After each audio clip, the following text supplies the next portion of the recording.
Lieutenant Jack Harper looked out the viewport of the diplomatic vessel Endeavour as it glided into the neutral meeting zone in the Tot City system. His dark eyes scanned the stars, finally settling on the massive Vraxian ship that waited for them. The alien vessel was shaped like a jagged arrowhead, 3 times the size of their own ship. "Nervous?" asked Elena Rodriguez as she joined him at the viewport. The ship's chief medical officer always seemed to know what he was thinking. "Just cautious," Jack replied. "First contact missions don't always go as planned." Helena nodded. That's why they sent their best pilot and a doctor who specializes in combat medicine. The two had been chosen for this mission because of their skills, but also because they both had a knack for staying calm under pressure. No one knew much about the Vraxians except that they controlled 12 star systems and had technology that matched or exceeded Earth's. Captain Diane Foster's voice came over the ship's comm system. "All diplomatic team members report to the main shuttle bay. We dock with the Vraxian vessel in 15 minutes." Jack and Elena made their way through the corridors of the Endeavour, joining the 20 other crew members selected for the first face-to-face meeting with the Vraxian Dominion. Ambassador Greg Wilson stood at the front of the group, reviewing notes on his tablet. "Remember," Wilson said, looking up at them, "we represent all of humanity today. The Vraxians value strength and dignity, show no fear, but also no aggression." The shuttle trip to the Vraxian ship was short and silent.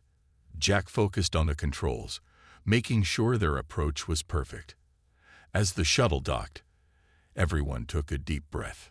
The meeting chamber on the Vraxian ship was vast and cold. The aliens stood nearly 7 feet tall, with scaled skin in shades of blue and green. Their 4 eyes blinked at different times, making it hard for the humans to know where they were looking. Commander Scathal, leader of the Vraxian delegation, stepped forward. His voice translator produced flat, emotionless English. "The Dominion welcomes Earth representatives. We will now begin trade and border discussions." For 3 hours, things went well. The humans and Vraxians shared information about their cultures and resources. Jack stayed alert, but began to think this mission might actually succeed. Then alarms blared through the ship. Vraxian guards rushed into the room, weapons drawn.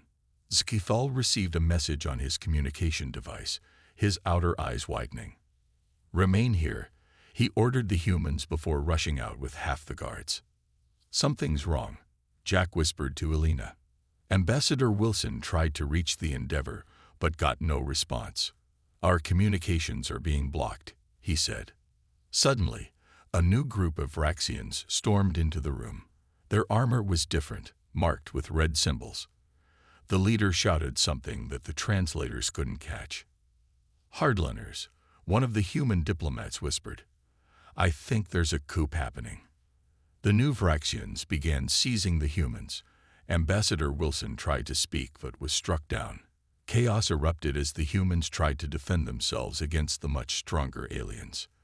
"This way," Jack shouted, spotting a service door. He and Elena helped 3 injured diplomats toward it while the others scattered. They made it into a narrow corridor. Jack could hear the Endeavour's emergency signal now coming through his communicator. The ship was calling all humans to return immediately. "We need to get to the shuttle bay," Elena said as she bandaged a diplomat's wound. They hurried through the alien ship, avoiding patrols.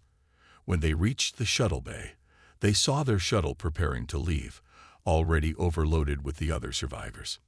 "Go," Jack shouted into his comm. "We'll find another way." A group of red-marked Vraxians appeared behind them. Jack and Elena turned to fight, allowing the wounded diplomats to reach the shuttle. The last thing Jack saw was the shuttle escaping as something hard struck the back of his head. When he awoke, he and Elena were in a cell. Commander Scathal stood watching them through an energy field. "Your friends have abandoned you," the Vraxian said. "They had no choice," Elena replied. "Interesting." Scathal tilted his head. "To us, being captured means you were weak and deserved to be left behind. Yet you chose to help others escape instead of saving yourselves." Jack met the alien's 4-eyed gaze. That's not how humans work. Then you will help us understand how humans do work, said Zethal. In great detail, Admiral William Cole stood before the large display screen in the United Earth Defense Force Command Center. His weathered face showed no emotion, but his clenched fists betrayed his anger. The room was silent as the recording from the Endeavour played. We had to leave them, sir. Captain Diane Foster's voice cracked. Lieutenant Harper and Dr. Rodriguez stayed behind to help the wounded reach the shuttle. We were outnumbered. The Vraxians were shooting at us as we escaped. Cole nodded. You made the right call, Captain. No one blames you. The screen changed to show images of Jack Harper and Elena Rodriguez. Their service records appeared beside their photos. Two of our best, said Cole. And now in enemy hands. Intelligence Officer Samantha Wright stepped forward. Her red hair was pulled back in a tight bun, her green eyes focused on her tablet. Sir, we've received a message from the Vraxian Dominion, she said. Play it, ordered Cole. Commander Skithal's alien face filled the screen. His 4 eyes blinked in sequence. Humans of Earth. The recent incident was unfortunate. A rebel faction attempted to seize control of our diplomatic vessel. They have been dealt with. However, we now have 2 of your people. They will be studied to better understand human physiology and psychology. When we are finished, they will be executed as a warning against further human expansion toward our territory. The message ended. The room remained silent. They don't want ransom or prisoners exchanged, asked Cole. No, sir, said Wright. The Vraxians don't value individual lives the way we do. In their culture, being captured is a disgrace. They wouldn't expect us to want our people back. Cole turned to a tall, muscular man standing in the corner. Commander Ortiz, what are our options? Frank Ortiz stepped into the light. The Special Operations Commander had scars on his face from countless missions. We know where they're being held, he said. Our intelligence suggests they've been taken to Vrax Prime, their homeworld. Wright looked shocked. How could we possibly know that? We have our ways, Ortiz said simply. But getting to Vrax Prime? That's never been done. Their home system has defenses we can only guess at. Cole walked to the window overlooking Earth. We need a plan. I won't leave our people in alien hands. Sir, Wright said carefully, the Vraxians control 12 star systems. They have technology equal to or greater than ours. A rescue attempt could start a war. And abandoning our people would betray everything we stand for, Cole replied. He turned back to face the room. Assemble a team.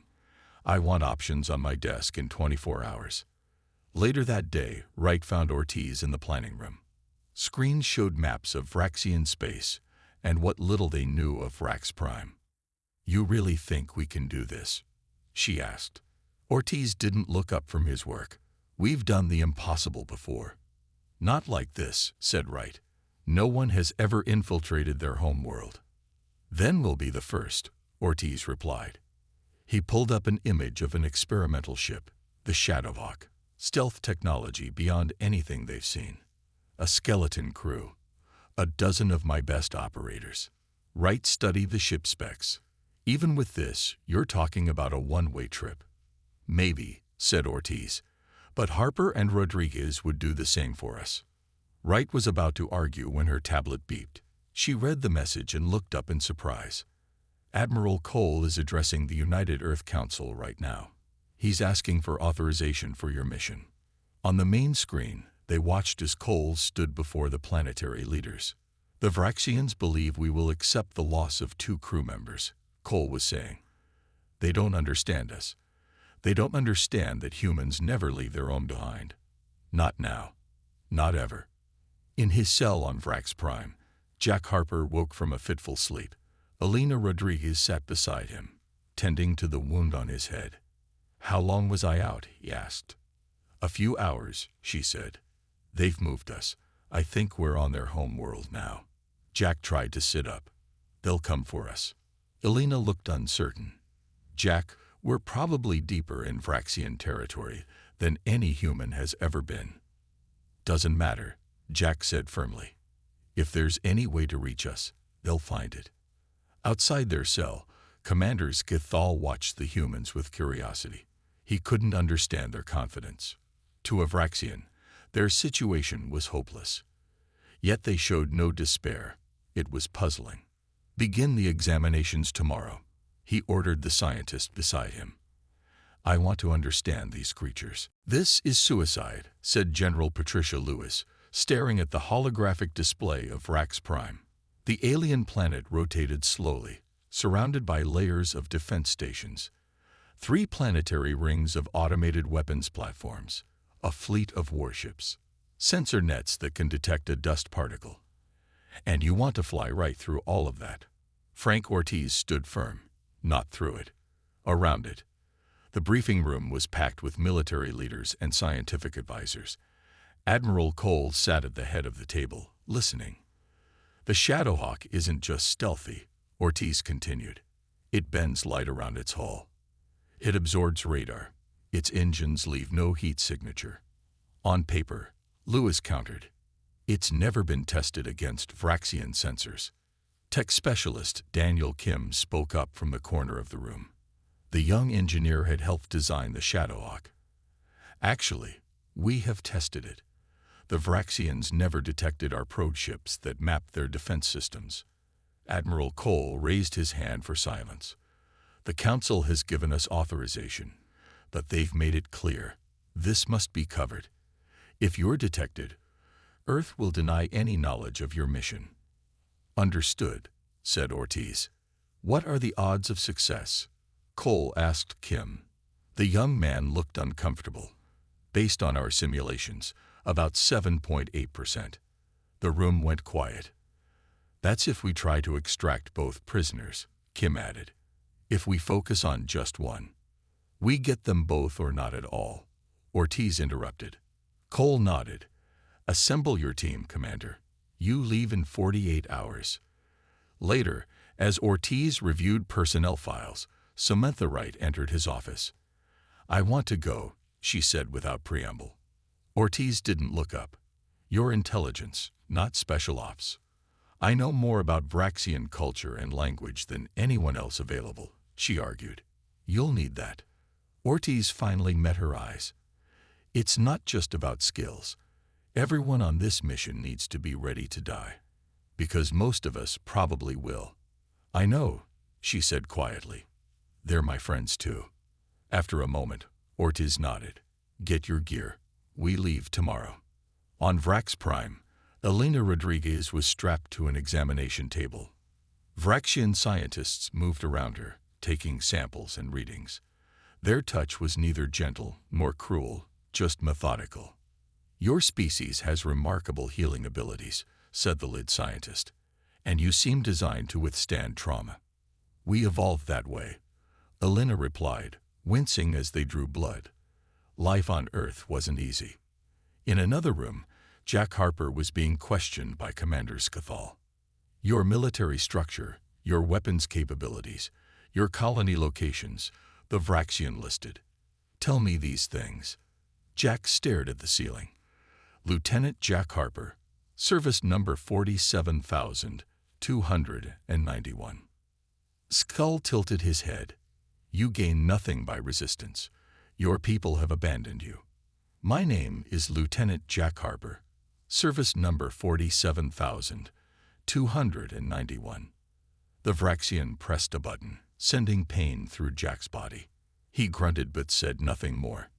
Interesting, said Zethal. Most species break after the third application. After the session, guards dragged Jack back to the cell he shared with Elena. She was already there, looking pale. You okay? He asked. She nodded.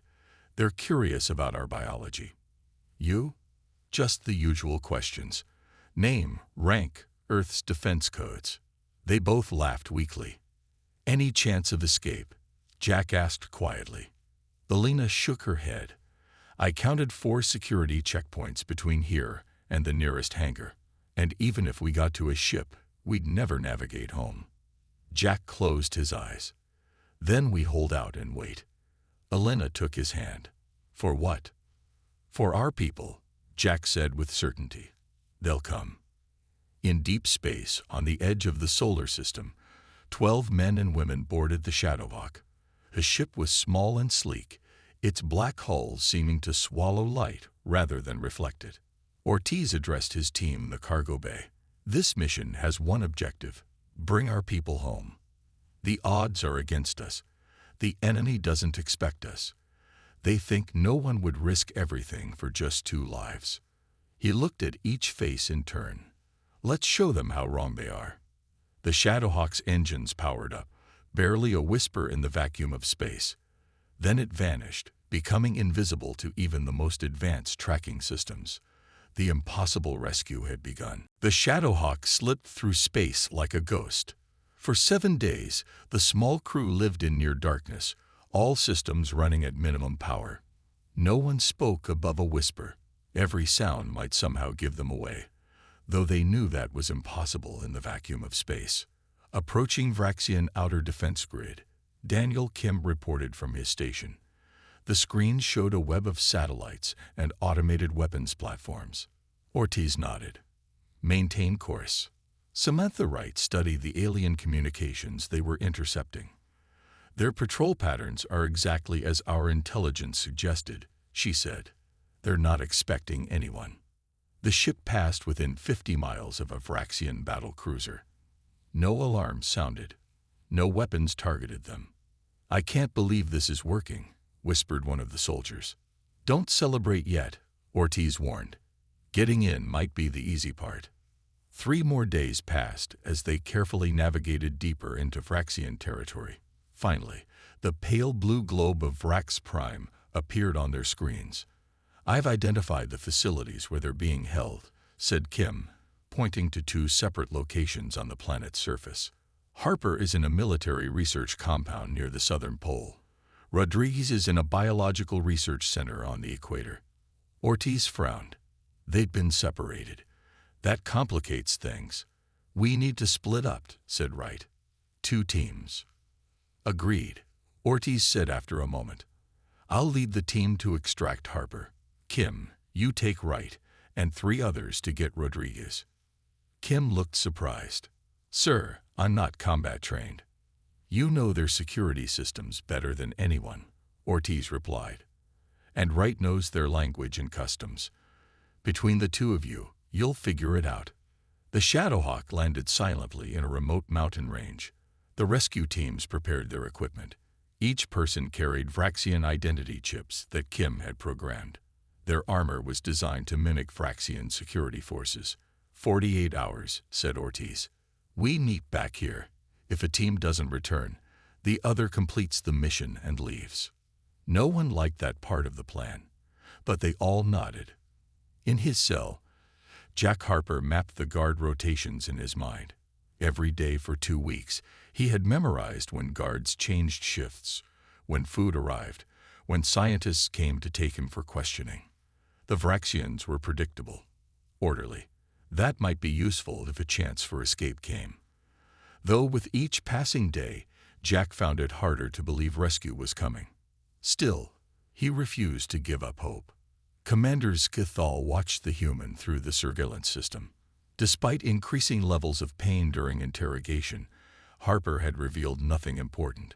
It was not what Skithal had expected. Perhaps we should try a different approach, suggested his science officer. The female, Rodriguez, has been more cooperative with our biological studies. Cooperative, but revealing nothing of value, Skithal replied. She answers questions about human biology, but avoids anything about Earth's defenses or colonies.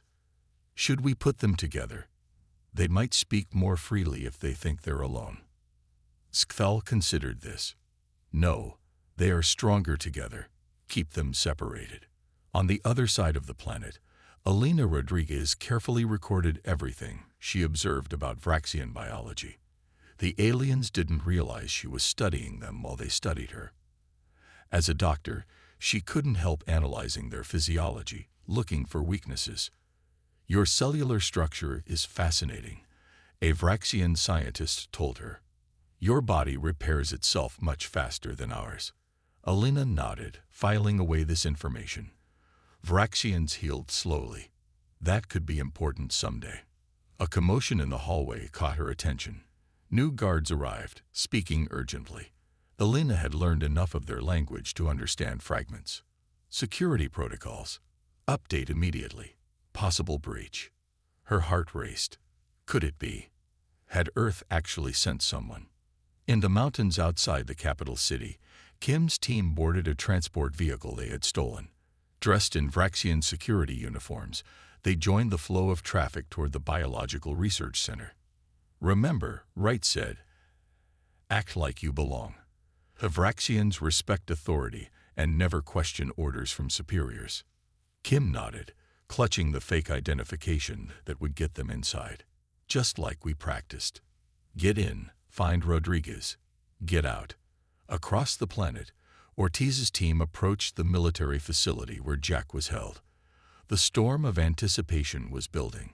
Soon, the Vraxians would learn just how far humans would go for their own. Elena Rodriguez kept her face calm as the Vraxian scientists conducted their daily tests. Inside, her mind raced with possibilities. The security alert she had overheard yesterday might mean nothing, or it might mean everything.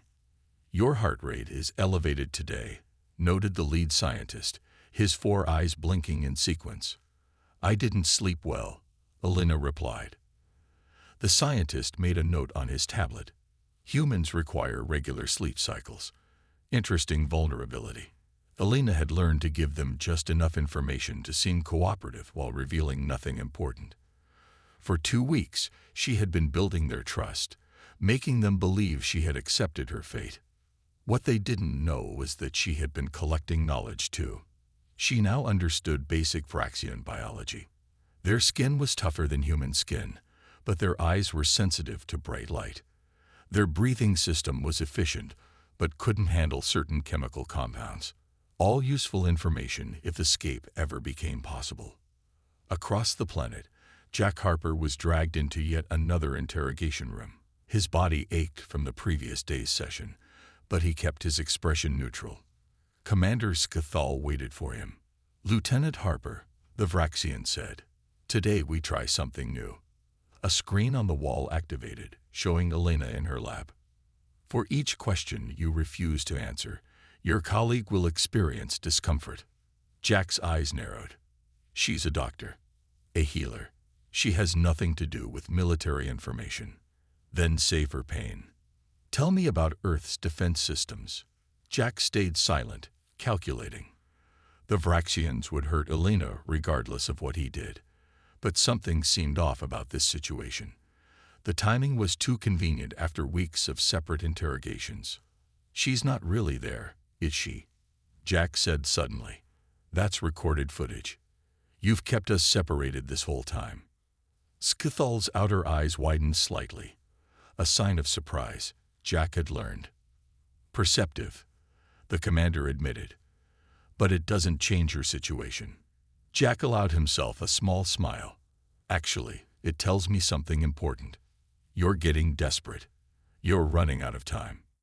In the corridors of the Biological Research Facility, Daniel Kim and Samantha Wright moved with practiced confidence. Their stolen uniforms and forged identity chips had gotten them through 3 security checkpoints already. The prisoner transfer order looks authentic, Wright whispered as they waited for an elevator. No one has questioned it. Kim nodded. The main security hub is 2 levels down. From there, I can locate Rodriguez exactly and disable the cameras along our exit route. When they reached the security hub, Wright spoke in flawless Vraxian to the guard. Priority inspection. Command authorization. The guard hesitated only briefly before stepping aside. Once inside, Kim plugged a small device into the computer terminal. I'm in, he said after a moment. Rodriguez is in Lab 7, 1 level up. And I've got something else. They're moving her tomorrow to the same facility where they're holding Harper. Wright looked concerned. That complicates things. We need to move now. Meanwhile, Ortiz's team had encountered a problem at the military compound. Security is twice what our intel suggested, reported one of his soldiers. Ortiz studied the facility layout. They're preparing for something. Maybe they suspect we're here. Sir, if they're increasing security, we should abort, said another team member. Ortiz shook his head. We adjust, not abort. Harper is in the high-security wing 3rd sublevel. We'll use the maintenance tunnels instead of the main corridors. As his team prepared the new approach, Ortiz received a communication from Kim. Sir, we have a complication. They're planning to move Rodriguez to your location tomorrow. Understood, Ortiz replied. Proceed with extraction as planned. We'll be ready if you don't make it in time. In his command center, Zcathal reviewed security reports. Small anomalies had appeared throughout the day. A transport authorization that couldn't be verified. A security patrol that reported in 2 minutes late. Power fluctuations in non-critical systems. Any one of these things would be insignificant. Together, they formed a pattern that troubled him. Increase alert level across all facilities, he ordered. Something isn't right. His security chief looked confused. Commander, these are minor irregularities, hardly worth. The humans have had 2 weeks to plan a response, Zcathal interrupted. If our positions were reversed, what would you expect them to do? Nothing, the chief replied. They're just 2 individuals, not worth the risk. Zcathal stared at the security feeds. I'm not so sure. These humans value things differently than we do. Alarms blared through the biological research facility. Red lights flashed in every corridor. Vraxian security forces rushed in all directions, weapons ready. They know, Kim whispered to Wright as they pressed themselves against a wall in a service corridor. Someone discovered the security breach. Wright checked her weapon. We're too close to turn back now. Lab 7 is just ahead. They moved quickly, using the confusion to their advantage. Most of the security forces were heading to the main entrance, expecting an attack from outside. No one was looking for infiltrators already inside. When they reached Lab 7, they found 2 guards at the door. Wright nodded to Kim and stepped forward confidently. Emergency evacuation, she said in Vraxian. The prisoner is being moved by direct order of Commander Zcathal. The guards looked suspicious. We received no such order. Communications are compromised, Wright replied without hesitation. Why do you think the alarms are sounding? The order came through secure channels. As the guards hesitated, Kim moved. His stun weapon fired twice, and both guards collapsed. That was Plan B, he said, taking their key cards. Let's move fast. Inside the lab, Elena Rodriguez looked up in shock as the door opened. When she saw human faces beneath the Vraxian disguises, her eyes widened. About time, she said with a shaky smile. Dr. Rodriguez, Wright said formally, we're here to take you home. Elena was already moving, removing the monitoring devices attached to her body. I knew you'd come. How many of you? 12, Kim answered, keeping watch at the door. Split into 2 teams. Ortiz is leading the other group to extract Harper. Jack's alive, Elena asked hopefully. As of our last intel, Wright confirmed, handing her a weapon. Can you walk? Elena nodded. I can run if needed. Good, Kim said, because we definitely need to run.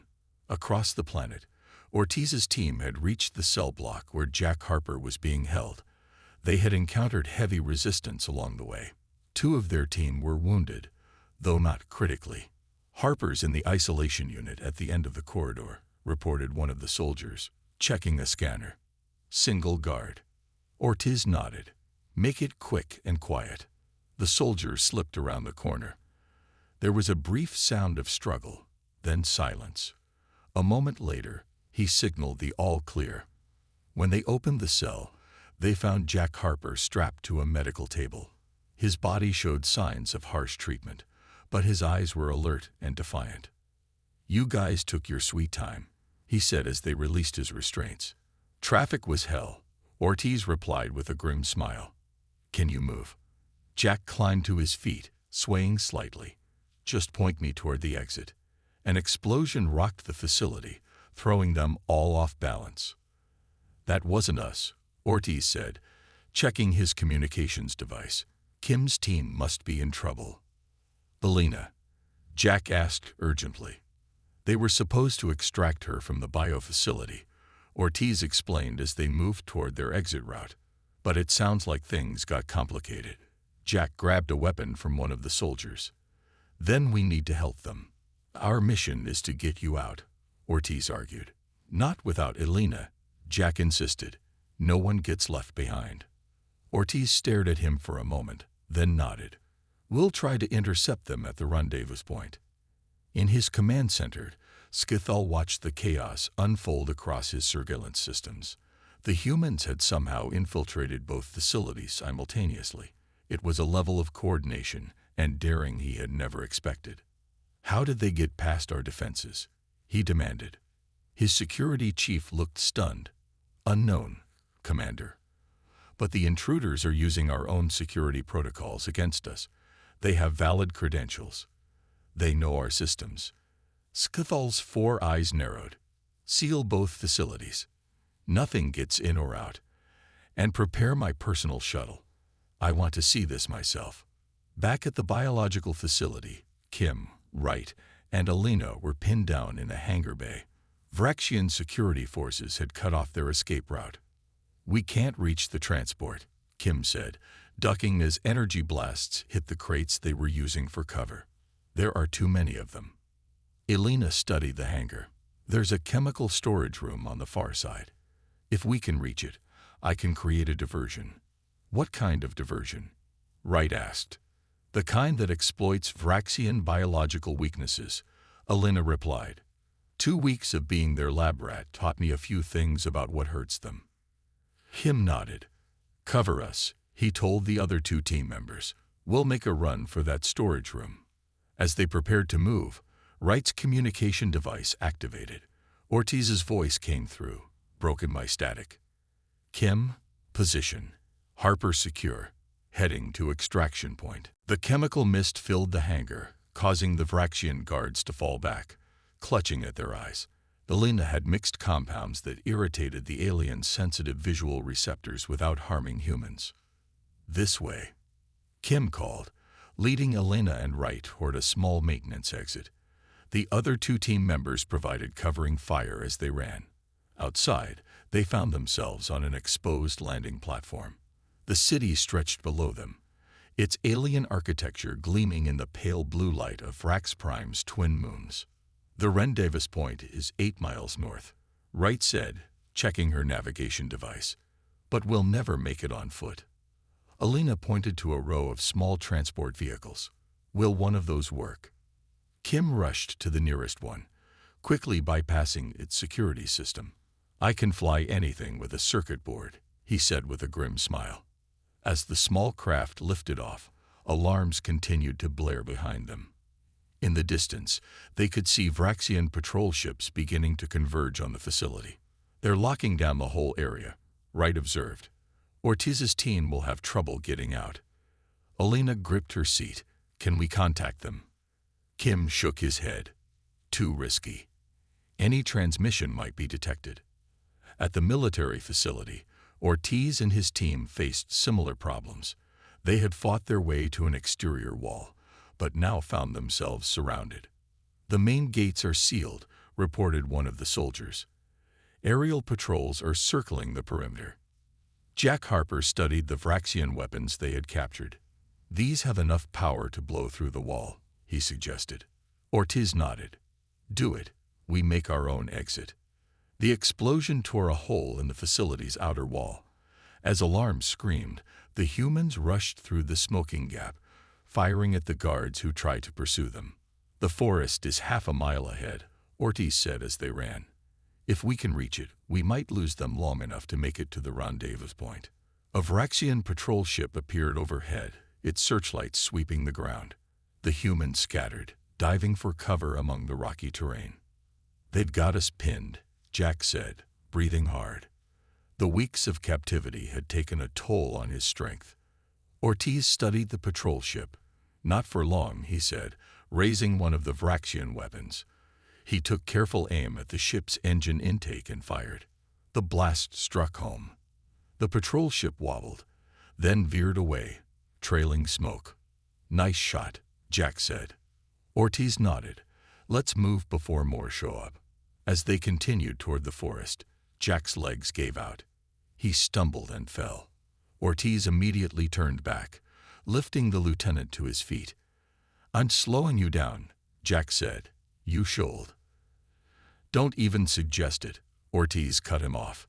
"We came for both of you, and we're leaving with both of you." High above the planet's surface, Commander Skithel's shuttle moved swiftly toward the biological facility. He watched the security feeds with growing disbelief. "The humans have breached both facilities simultaneously," his aide reported. "They've rescued both prisoners and are attempting to escape." "How?" Skitel demanded. "How did they even reach our homeworld? Our defense grid is impenetrable." "Unknown, Commander, but they appear to have detailed knowledge of our systems and protocols." Skithel's gaze fixed on a feed showing 3 figures stealing a transport craft. "Track that vehicle," he ordered. "I want to know where they're going." At the rendezvous point, a rocky clearing in the northern forests, Kim landed the stolen transport. Elena immediately jumped out, scanning the area for signs of Ortiz's team. "There's no one here," she said, worry creeping into her voice. "We're early," Wright assured her. "They'll come."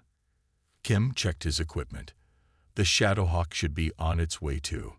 We need to signal them when they get close." Elena paced nervously. What if they were captured? What if Jack is? She stopped as sounds came from the forest edge. Everyone raised their weapons, ready to fight. But it was Ortiz who emerged from the trees, supporting Jack Harper. The rest of their team followed, looking battered but alive. Elena ran to Jack, embracing him carefully. "You look terrible," she said with a tearful smile. "You should see the other guy," Jack replied weakly. Kim activated his signaling device. "Shadowhawk, this is ground team.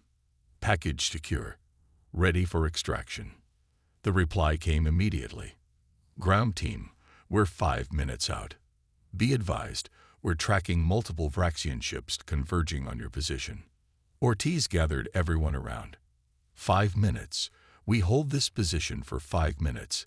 Then we go home." A Vraxian shuttle appeared in the sky above them, hovering ominously. A voice boomed from its speakers. "Humans," said Commander Skithal. "You are surrounded. There is nowhere to run." Commander Skithal's shuttle hovered above the clearing, its weapons aimed directly at the humans below. More Vraxian ships appeared in the distance, closing in fast. "You have nowhere to go." Skithal's voice boomed again. "Surrender and your deaths will be quick." Ortiz positioned his team in a defensive circle. 4 minutes, he said quietly. "We just need to hold for 4 minutes." Jack Harper stepped forward, looking up at the shuttle. "Commander Skithal," he called out. "I want to talk." The shuttle descended slightly. A hatch opened, and Skithal himself appeared, standing at the edge. His 4 eyes studied the humans with intense curiosity. "Talk. Now you wish to talk."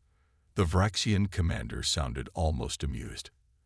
"After all this, I want to know," Jack said. "Why did you think we wouldn't come for our people?" The question seemed to surprise Skithal. 2 lives against many. The risk makes no logical sense. Elena joined Jack. "It's not about logic. It's about who we are." Wright checked her device. 3 minutes, she whispered. Skithal gestured to the approaching ships. "You crossed 12 star systems, infiltrated our most secure facilities, all for 2 individuals. Why?" "Because that's what humans do," Ortiz answered. "We never leave our own behind." Skithal studied them. In Vraxian culture, to be captured is to be weak. The weak are left behind. It is efficient. "Efficient, maybe," Jack replied, "but not right." Kim moved closer to Ortiz. 2 minutes, he said softly. Skithal seemed genuinely puzzled. "You would start a war between our worlds for these 2 lives." "We didn't start anything," Elena called back. "We came for our people. Nothing more." 1 minute, Kim whispered. Suddenly, Ortiz stepped forward. Your ships will be here in less than a minute. You'll capture or kill most of us, but not all. He looked directly at Scathal. So ask yourself this. If we cross 12 star systems for 2 people, what will Earth send for 12? The question hung in the air. For the first time, uncertainty showed in Scathal's posture. 30 seconds, Kim said. Jack reached for Elena's hand. Whatever happens, I'm glad you came. We all are, she replied. The sky above them suddenly rippled, like water disturbed by a stone. The Shadowhawk appeared directly overhead, its cloaking technology deactivating as it descended rapidly into the clearing. Now, Ortiz shouted. The humans ran for the ship as its ramp lowered. Scathal barked orders, and his shuttle's weapons fired. Energy blasts tore into the ground around them. As they reached the ramp, Jack stumbled again. Ortiz turned back, lifting him.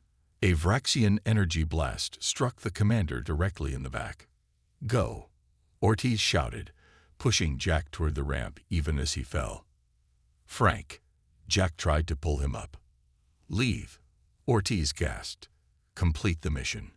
Kim and another soldier rushed back, grabbing both men and dragging them aboard as the ramp closed. Inside the Shadowhawk, medical personnel immediately attended to Ortiz. The ship shuddered as it took fire from Praxian vessels. Can he survive? Jack asked anxiously. We'll do everything possible, a medic answered. The Shadowhawk rose swiftly, its engines powering to maximum as it shot toward space. Vraxian ships pursued, but none could match its speed or stealth capabilities. As they broke orbit, the pilot's voice came over the intercom. We're clear. Activating cloaking system. They've lost us. A cheer went up among the rescue team. Jack and Elena held each other, hardly believing they were going home. 3 weeks later, Commander Scathal stood before the Vraxian High Council, delivering his report. The humans achieved what we thought impossible, he concluded. They infiltrated our defenses, breached our most secure facilities, and escaped. All for 2 lives. A foolish waste of resources, said one council member dismissively. No, Scathal replied. It is their greatest strength. They value each individual life in a way we cannot comprehend, and that makes them more dangerous, and perhaps more worthy of respect, than we initially believed. After the meeting, Scathal returned to his office. On his desk waited a message from Earth. As he read it, his 4 eyes widened in surprise. The message was simple. Commander Ortiz survived, and we would have come back for him too. Skull sat back, finally understanding. The moment Vraxian commanders learned that humans never leave their own behind was the moment they realized they faced something entirely new in the galaxy, not just a potential enemy, but a potential ally unlike any other.